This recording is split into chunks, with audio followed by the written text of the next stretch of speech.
नमस्कार। एक बार फिर से हमारे यूट्यूब चैनल पर आप सभी का स्वागत है। आजकल हम चर्चा में देख रहे हैं कि मिचांग नाम का तूफान भयंकर तबाही मचा रहा है और कौन से इसके क्षेत्र हैं।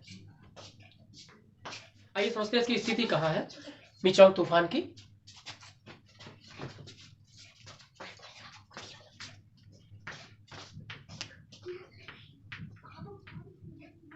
सबसे पहले हम देखते हैं मिचांग।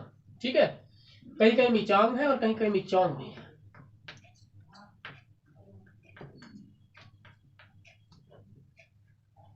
ये तूफान है जो कि लगातार चर्चा में चल रहा है आजकल।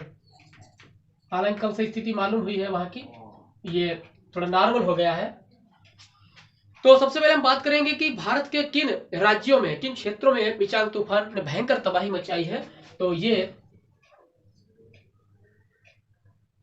है हमारा एक मैप, और यहाँ पर ये पश्चिम बंगाल में शुरू हुआ था। पश्चिम बंगाल, वही बंगाल की खाड़ी, यहाँ शुरू हुआ था। उसके बाद दक्षिणी आंध्र प्रदेश में, दक्षिणी आंध्र प्रदेश और लगभग तमिलनाडु में सर्वाधिक तबाही मचाई इसने। तो उसने तमिलनाडु में तबाही मचाई। अब हम चर्चा करेंगे कि तूफान बनते क्यों हैं और इनके अलग अलग देशों में क्या क्या नाम होते हैं। तो यहीं पर बात कर लेते हैं मिचांग की। मिचांग है क्या? तो मिचांग जो है,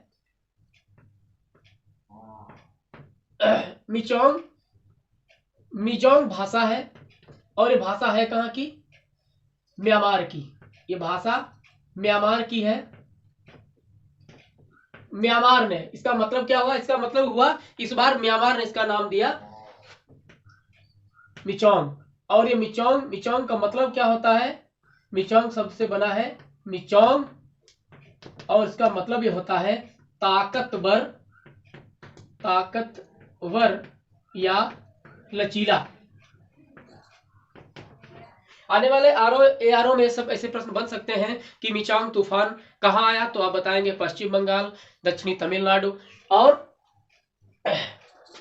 तो आप बताएंगे पश्चिम बंगाल, दक्षिणी आंध्र प्रदेश और तमिलनाडु में आया है और इसने यहाँ पर भयंकर तबाही मचाई। उसके बाद यहाँ पर बनता है कि 8 देश जो हैं, 8 देश इन क्षेत्रों में, 8 देश जो हिंद महासागर में उठने वाले तूफान हैं, उन्हें 8 देश नाम देते हैं इनके। ठीक है, 8 देश इनका नामकरण करते हैं। और एक है आईएमओ,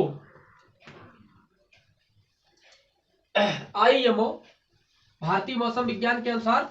तो उसकी हम चर्चा अगले वीडियो में करेंगे। यहां पर बात करेंगे कि तूफान बनता क्यों है। ठीक है, यहां तूफान बनता क्यों है? तो तूफान को बनने के लिए सबसे उत्तरदायी अगर कोई कारण है तो वो है वाताग्र। क्या है? वाताग्र। अब बात है वाताग्र है क्या? ठंडी और गर्म वायु राशियां जब आपस में टकराती हैं तो वहां पर वाताग्र बन जाता है, यानी ठंडी और गर्म वायु। अब यहाँ पर क्या है? अब ये है कि जो गर्म वायु है, ये जो हाई प्रेशर यानी उच्च दाब, हाई प्रेशर का मतलब उच्च दाब और निम्न दाब, लो प्रेशर और हाई प्रेशर, इसी का खेल है। होती है वो ठंडी होती है, ठंडी होकर वो नीचे आने का प्रयास करती है। इससे क्या होता है? यहाँ पर एक वाताग्र बन जाता है। इस तरीके से वाताग्र बन जाता है गर्म हवा और ठंडी हवा का, कूल एयर और हॉट एयर। तो हॉट एयर क्या करती है? ऊपर उठती है, जबकि कूल एयर नीचे धक्का देती है। उसके बाद बात करते हैं कि अलग अलग देशों में इन तूफानों के नाम रखे जाते हैं। तो यहीं पर इनकी बात कर लेते हैं। सबसे पहले हम बात करेंगे चक्रवात। चक्रवात यानी पश्चिम बंगाल में इसको चक्रवात कहते हैं, चक्रवात कहते हैं। पश्चिम बंगाल में से चक्रवात कहते हैं। उसके बाद टाइफून, टाइफून दक्षिणी चीन सागर में से टाइफून कहते हैं, इसे दक्षिणी चीन सागर में से टाइफून कहते हैं। उसके बाद आते हैं टार्नेडो, टार्नेडो मैक्सिको में से टार्नेडो कहते हैं, मैक्सिको में से टार्नेडो कहते हैं। उसके बाद है हरिकेन, और हरिकेन जो है इसको उत्तरी अमेरिका में इसको हरिकेन कहते हैं, उत्तरी अमेरिका में इसको हरिकेन कहते हैं। आप नोट कर सकते हैं एक एक करके। चक्रवात पश्चिम बंगाल में कहा जाता है, और टाइफून जो है दक्षिण चीन सागर में कहा जाता है, टॉर्नेडो मैक्सिको खाड़ी में कहा जाता है, और हरिकेन उत्तरी अमेरिका में कहा जाता है। ये बहुत ही इंपॉर्टेंट है, आने वाली जो परीक्षा है आरओ और यूपीपीएससी यानी यूपीपीसीएस के एग्जाम में इंपॉर्टेंट हो सकता है। उसके बाद हम बात करते हैं कि वाताग्र के कारण के बाद हम देखेंगे चक्रवात है क्या। चक्रवात दो शब्दों से मिलकर बना हुआ है, चक्र और वात। चक्र का मतलब चक्राकार अर्थात गोलाकार, वात में से हवा, यानी हवा का जो गोलाकार स्वरूप बन जाता है वो चक्रवात होता है। आपने देखा होगा गांव में, हमारे गांव में कहा जाता है कि लकुड़े बाबा होते हैं, कि यानी छोटी वायु राशि गोल गोल घूमती है और वहां के तिनके उड़ा ले जाती है। अब विचार कीजिए, अगर यही वायु राशि 80 से 300 किलोमीटर या 500 किलोमीटर के पैरामीटर में घूमे तो आप समझ सकते हैं इसकी स्थितियां कितनी भयंकर हो सकती हैं। तो हम समझते हैं, उसके बाद हम यहाँ पर बात करते हैं कि चक्रवात में, अब ये है हमारा ग्लोब। अब ग्लोब के बाद हम देखते हैं ये 0 डिग्री यानी भूमध्य रेखा, भूमध्य रेखा, और भूमध्य रेखा के बाद 23.5 डिग्री, 23.5 डिग्री ये रेखा है, इसको कहते हैं कर्क रेखा। क्या कहते हैं? कर्क रेखा। भारत के कितने राज्यों से गुजरती है कमेंट में बताएं, ठीक है। 23.5 डिग्री मकर रेखा, तो मकर रेखा कहाँ कहाँ गुजरती है?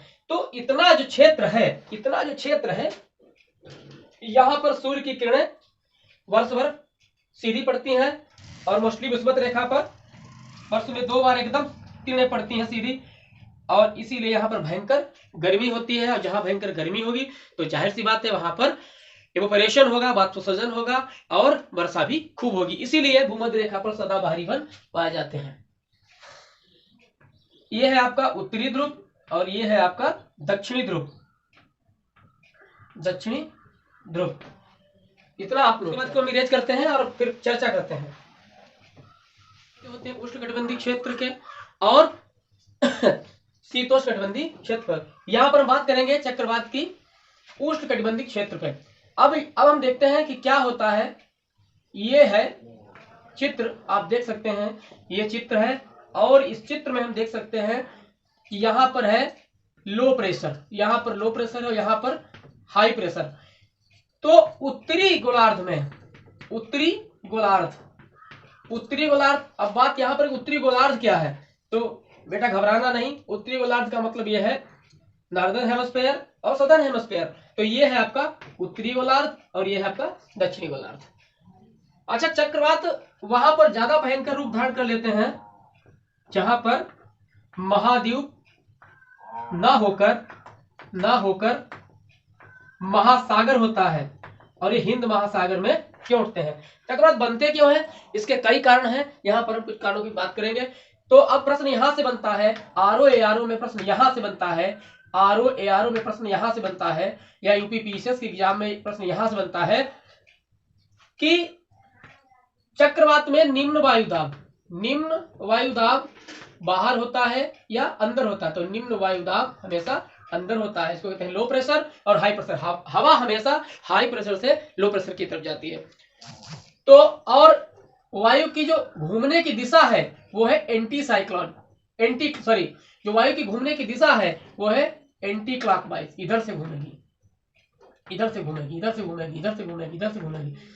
उत्तरी गोलार्ध में वायु की दिशा कैसी है, एंटी क्लॉकवाइज, यानी घड़ी के वामावर्त।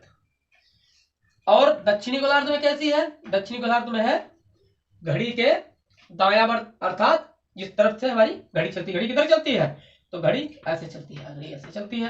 तो इसका मतलब ये जो है इस प्रकार से, यानी अब की हाई प्रेशर अंदर और लो प्रेशर बाहर।